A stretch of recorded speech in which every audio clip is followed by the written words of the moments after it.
जय श्री राम।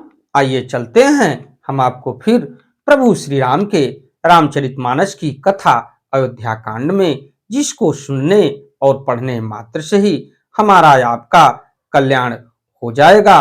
तो देखा जाए तो अयोध्या कांड सभी कांडों में सबसे दुखद कांड है, क्योंकि प्रभु को 14 वर्ष का वनवास और दर दर की ठोकरें खाना और इसके बाद प्रभु से मिलने के लिए भैया भरत, शत्रुघ्न और गुरु माताएं और देखा जाए तो सुनैना और महाराज जनक पधारे हैं। और दोनों लोगों के बीच क्या वार्तालाप होता है कि प्रभु श्री राम अयोध्या लौटते हैं या कोई न कोई रास्ता निकालते हैं अयोध्या की रक्षा के लिए और अयोध्या के राज्य का संतुलन बना रहे। इस कथा को मैं ले चलता हूं। तो इससे पहले विघ्नों को हरने वाले भगवान गणेश और विद्या की प्रदायिनी मां सरस्वती के श्री चरणों में शीश नवाते हुए विनम्र निवेदन करूंगा कि हमारे देश संसार में जहां भी प्रभु श्री राम के रामचरितमानस की कथा हो रही हो, उसे संपन्न करने में अपना पूर्ण योगदान दें। उसके साथ साथ हमारे ऊपर भी अपनी कृपा बनाए रखें कि मैं अपने मुखार बिंदु से प्रभु श्री राम के रामचरितमानस की कथा को जो भी राम भक्त प्रेमी हैं उनके तक पहुंचाने का पूर्ण प्रयास करूं। ओम श्री जानकी वल्लभो विजयते। तो राजा ने बिलख कर प्रेम से गदगद होकर कहा, भरत जी भूल कर भी श्री रामचंद्र जी की आज्ञा को मन से भी नहीं टालेंगे, अतः स्नेह के बस होकर चिंता नहीं करनी चाहिए। ये महाराज जनक जी कह रहे हैं। राम भरत गुण गणत प्रीति, निष्दम पति ही पलक सम बीती, राज समाज प्रात जुग जागे, नाही सुर पूजन लागे। तो श्री राम जी और भरत जी के गुणों की प्रेम पूर्वक गणना करते करते कहते सुनते पति पत्नी को रात पलक के समान बीत गई। प्रातः काल दोनों राज समाज जागे और नहा नहा कर देवताओं की पूजा करने लगे। तो रात ऐसी बीती के कुछ पता नहीं चला, जिसमें महाराज जनक और सभी दोनों तरफ के जो भी वृंद जुटे थे, गुरु वृंदों सहित और इधर राजा जनक सहित, नहा नहा के देखा जाए तो अपने हिसाब से देवताओं की पूजा करने लगे। ये नहाई गुरु पहि रघुराई, बंदी चरण बोले रुख पाई, नाथ भरतपुर जन महतारी, शोक विकल बनवास दुखारी। श्री रघुनाथ जी स्नान करके गुरु वशिष्ठ जी के पास गए और चरणों की वंदना करके उनका रुख पाकर बोले, हे नाथ, भरत अवध पुरवासी तथा माताएं सब शोक से व्याकुल और वनवास से दुखी हैं। तो प्रभु श्री राम गुरु वशिष्ठ कुल पूज्य हमारे गुरु वशिष्ठ जी से कह रहे हैं कि प्रभु माताएं देखा जाए तो सब शोक से व्याकुल हैं और भरत अवध पुरवासी और इसके बाद वनवास से दुखी हैं। तो सहित समाज राव मिथिलेशु, बहुत दिवस भये सहत कलेशु, उचित होई सोई कीजिए नाथा, हित सब ही कर रौरे हाथा। मिथिलापति और राजा जनक जी को भी समाज सहित क्लेश सहते बहुत दिन हो गए, इसलिए हे नाथ, जो उचित हो वही कीजिए, आप ही के हाथ सभी का हित है।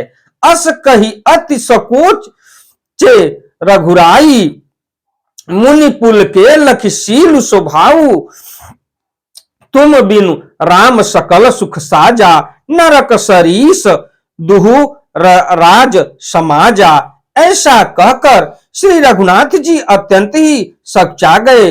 उनका शील स्वभाव देखकर प्रेम और आनंद से मुनि वशिष्ठ जी पुलकित हो गए। उन्होंने खुलकर कहा, हे राम, तुम्हारे बिना घर बार आदि संपूर्ण सुखों के साज दोनों राज समाजों को नरक के समान है। तो ये गुरु वशिष्ठ जी कह रहे हैं कि प्रभु, जहां आप नहीं हैं वहां का समाज एक तरह से देखा जाए तो नरक के समान है। तो प्राण प्राण के जीव सुख के सुख राम, तुम तजतात सोहात गृह जिन्हि तिन्हि विधि बाम।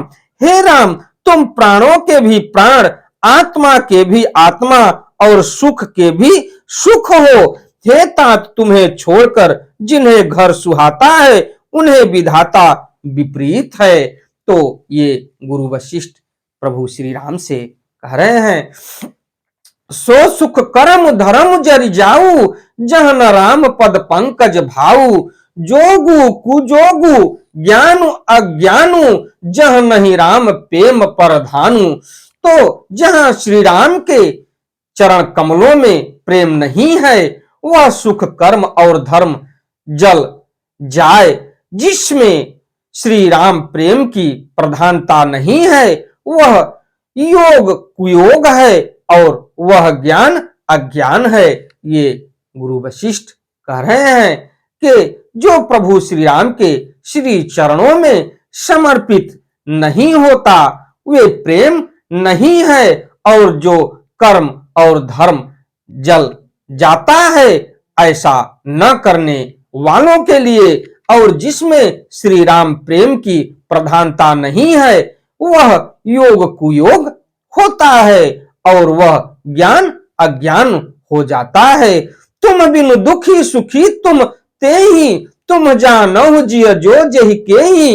राउर आयस सिर सब ही के, विदित कृपाल ही गति सब नीके। तुम्हारे बिना ही सब दुखी हैं और जो सुखी है वे तुम ही से सुखी है। जिस किसी के जिम्मे जो कुछ है तुम सब जानते हो। आपकी आज्ञा सभी के सिर पर है। कृपालु, आपको सभी की स्थिति अच्छी तरह मालूम है। ये गुरु वशिष्ठ प्रभु श्री राम से कह रहे हैं, आप आश्रम ही धार्य पाऊ, भय स्नेह शिथिल मनि मुनि राऊ। करि प्रणाम तब राम सिधाए, ऋषि धरि धीर जनक पे ही आए। अतः आप आश्रम को पधारिए। इतना कह मुनि राज स्नेह से शिथिल हो गए। तब श्री राम जी प्रणाम करके चले गए और ऋषि वशिष्ठ जी धीरज धरकर जनक जी के पास आए। राम बचन गुरु नृप ही सुनाए, शील स्नेह सुभाय सुहाए। महाराज अब कीजिए सोई, सब कर धर्म सहित हित होई। गुरु जी ने श्री रामचंद्र जी के शील और स्नेह से युक्त स्वभाव से ही सुंदर वचन राजा जनक जी को सुनाए और कहा, हे महाराज, अब वही कीजिए जिसमें सबका धर्म सहित हित हो। ये गुरु वशिष्ठ जी महाराज जनक से कह रहे हैं। प्रभु श्री राम से मिलने के बाद ज्ञान निधान सुजान सुचि, धर्म धीर नरपाल। तुम बिनु असमंजस समन को समरथ यही काल। तो हे राजन, तुम ज्ञान के भंडार, सुजान, पवित्र और धर्म में धीर हो। इस समय तुम्हारे बिना इस दुविधा को दूर करने में और कौन समर्थ है। सुनि मुनि वचन जनक अनुरागे, लख गति ज्ञान विराग विरागे। शिथिल स्नेह गुणत मन माही, आए यहाँ किन्न भल नाही। मुनि वशिष्ठ जी के वचन सुनकर जनक जी प्रेम में मग्न हो गए। उनकी दशा देखकर ज्ञान और वैराग्य को भी वैराग्य हो गया, अर्थात उनके ज्ञान वैराग्य छूट से गए। वे प्रेम से शिथिल हो गए और मन में विचार करने लगे कि हम यहाँ आए, यह अच्छा नहीं किया। तो राम ही राय कहे बन जाना, किन आप प्रिय प्रेम प्रवाना। हम अब बनते बन ही पठाई, प्रमुदित फिरब विवेक बढ़ाई। तो उसके बाद राजा दशरथ जी ने श्री राम जी को बन जाने के लिए कहा और स्वयं अपने प्रिय के प्रेम को प्रमाणित सच्चा कर दिया। प्रिय वियोग में प्राण त्याग दिए, परंतु हम अब इन्हें वन से और गहन वन को भेजकर अपने विवेक की बड़ाई में आनंदित होते हुए लौटेंगे कि हमें जरा भी मोह नहीं है। हम श्री राम जी को वन में छोड़कर चले आए, दशरथ जी की तरह मेरे नहीं हैं। तापस मुनि मही सुर सुनि देखी, भय प्रेम बस विकल विशेषी। समो समुझ धरि धीरज राजा, चले भरत पहि सहित समाजा। तपस्वी मुनि और ब्राह्मण यह सब सुनकर और देखकर प्रेम बस बहुत ही व्याकुल हो गए और समय का विचार करके राजा जनक जी धीरज धरकर समाज सहित भरत जी के पास चले। भरत आई आगे भई लीने, अवसर सरिस सुआसन दीने। तात भरत कहते रहुति राहु, तुम्ही विदित रघुवीर स्वभाव। भरत जी ने आकर उन्हें आगे होकर लिया, सामने आकर उनका स्वागत किया और समयानुकूल अच्छे आसन दिए। तिरहुत राज जनक जी कहने लगे, हे तात भरत, तुमको श्री राम जी का स्वभाव मालूम ही है। राम सत्य व्रत धर्मरत, सब कर शील सनेव। संकट सहत सकोच बस, कहिय जो आयसु देव। श्री रामचंद्र जी सत्यव्रती और धर्म पारायण हैं, सबका शील और स्नेह रखने वाले हैं, इसलिए वे संकोच व संकट सह रहे हैं। अब तुम जो आज्ञा दो वह उनसे कही जाए। सुनि तन पुलकी नयन भरी बारी, बोले भरत धीर धरि भारी। प्रभु प्रिय पूज्य पिता सम आपू, कुल गुरु समहित माय न बापू। तो भरत जी यह सुनकर पुलकित शरीर हो नेत्र में जल भरकर बड़ा भारी धीरज धरकर बोले, हे प्रभु, आप हमारे पिता के समान प्रिय और पूज्य हैं और कुल गुरु श्री वशिष्ठ जी के समान हितैषी तो हैं, माता पिता भी नहीं हैं। तो आप देखा जाए तो भरत भैया ये कह रहे हैं कि कुल गुरु श्री वशिष्ठ जी के समान हितैषी हैं, ये महाराज जनक से कह रहे हैं। तो माता पिता भी नहीं हैं। कौशिकादि मुनि सचिव समाजु, ज्ञान अम्बु निधि आपुनु आजू। शिशु सेवक आयसु अनुगामी, जानी मोहि सिख देय स्वामी। विश्वामित्र जी आदि मुनियों और मंत्रियों का समाज है और आज के दिन ज्ञान के समुद्र आप भी उपस्थित हैं। हे स्वामी, मुझे अपना बच्चा सेवक और आज्ञा अनुसार चलने वाला समझकर शिक्षा दीजिए। ये भैया भरत कह रहे हैं, यही समाज थल बूझब राउर, मौन मलिन मैं बोलब बाउर। छोटे बदन कहूं बड़ी बाता, क्षमब तात लखी बाम विधाता।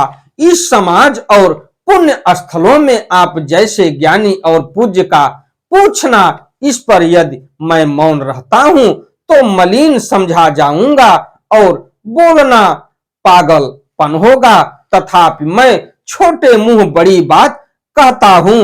हे तात, विधाता को प्रतिकूल जानकर क्षमा कीजिएगा। इसी के साथ मैं अपनी वाणी को विराम देता हूं। हमारी कथा, हमारी वीडियो आपको अच्छी लगे तो वीडियो को लाइक करिए, शेयर करिए, चैनल को सब्सक्राइब करिए, बेल आइकन दबाना न भूलिए, जिससे हमारी कोई भी महत्वपूर्ण धार्मिक वीडियो आप तक शीघ्र पहुंचे। आपका दिन मंगलमय हो। एक बार प्रेम से बोलिए, प्रभु श्री राम की जय हो।